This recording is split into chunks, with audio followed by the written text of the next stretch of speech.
Chapter 2, Summer 2006. Dinner consists of plastic meat, which I think is supposed to be a Salisbury steak, mashed potatoes, peas, pudding. Despite it being bland and tasteless, I feel satiated. I sit with my head down and ignore everyone else around me while I eat. A grating irritation crawls up my skin at this place, and these people.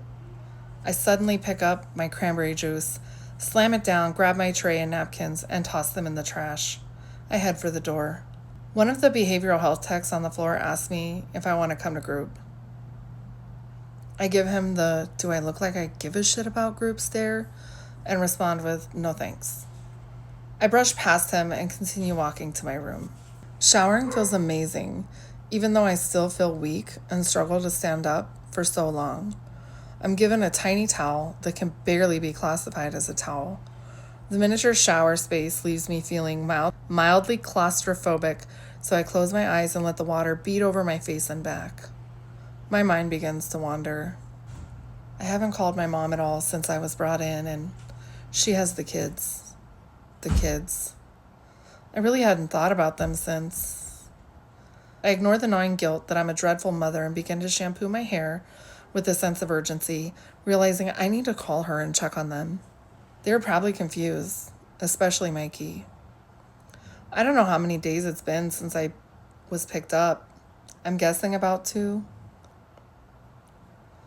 This cleansing of my body seems to bring my brain out of the fog, and albeit briefly, the shame, the guilt, and depression all start flooding in.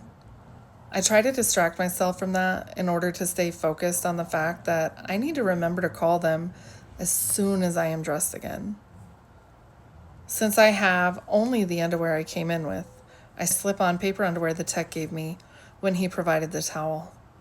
I put on my paper panties, fresh paper scrubs, and hospital footies.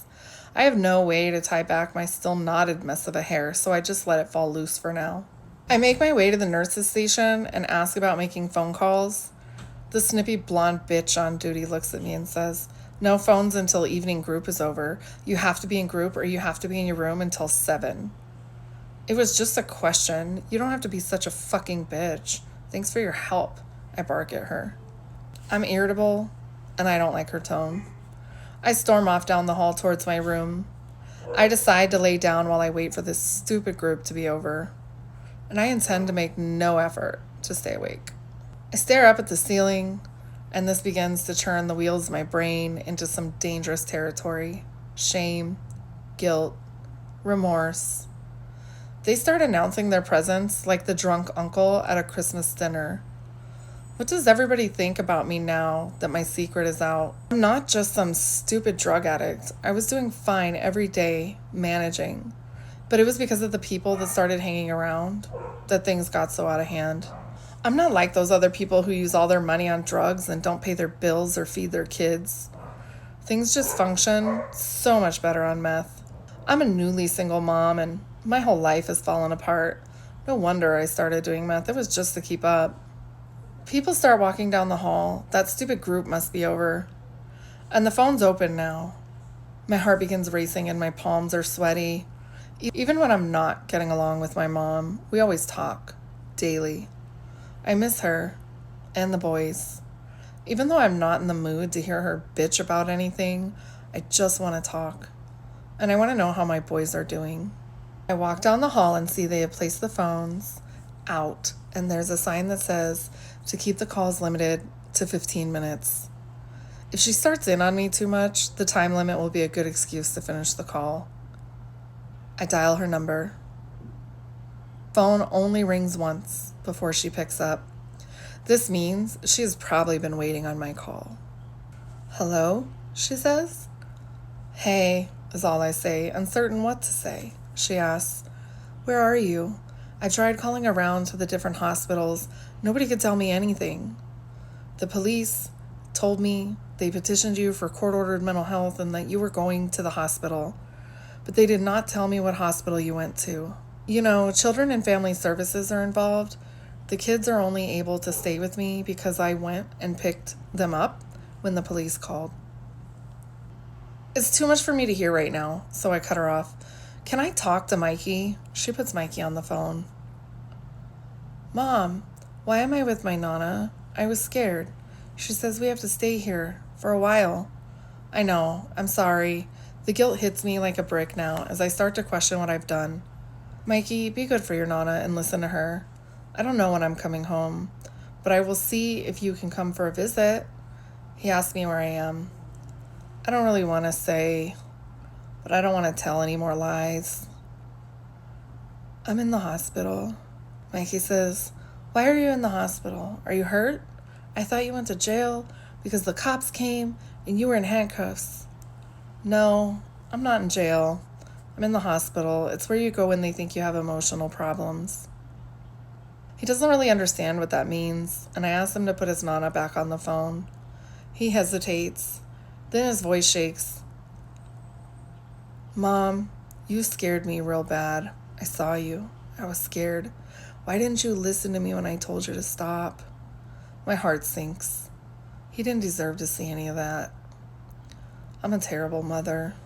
As his words linger, my inner voice tells me what a scumbag I am and how I don't deserve the kids. He's passed the phone back to my mom. I told you, Renee, you needed to get your shit together. How many times did I ask you if you were using? I knew you were doing drugs the whole time. Your sudden rages and the weight loss were a big clue to your meth use. You are lucky the police called me to come get the kids. They could have ended up in foster care, and I would have had to fight for them. Mom, I'm getting out of here in a few days, and I'll be home, and the kids will be with me, and this will be all over. I don't need to hear this right now, I respond. She replies, you really don't get it, do you? You can't just come home and pick up where you left off. It isn't going to be that simple.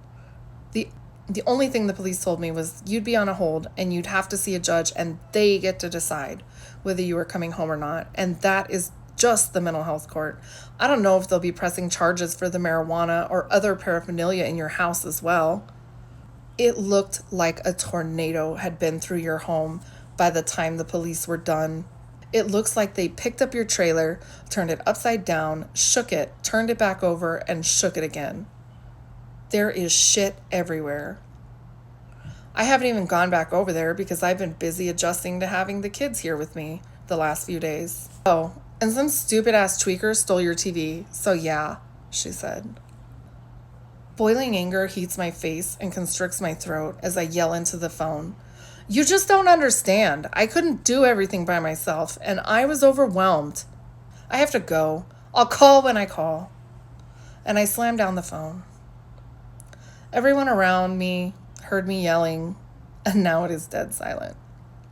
I pretend not to notice their stares and shuffle back to my room in my stupid socks. I pay my bills, and how I choose to live my life is my business.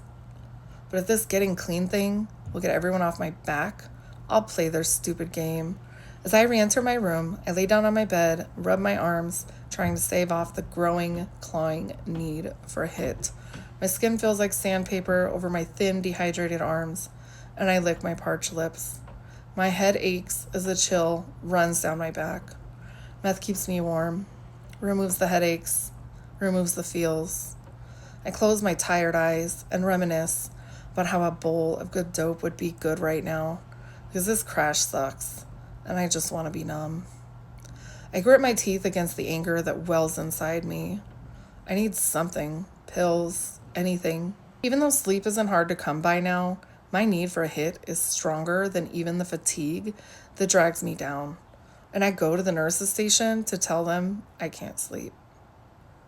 The nurse tells me she can't give me anything without a doctor's order, but promises that she will talk to the doctor and see if she can prescribe something.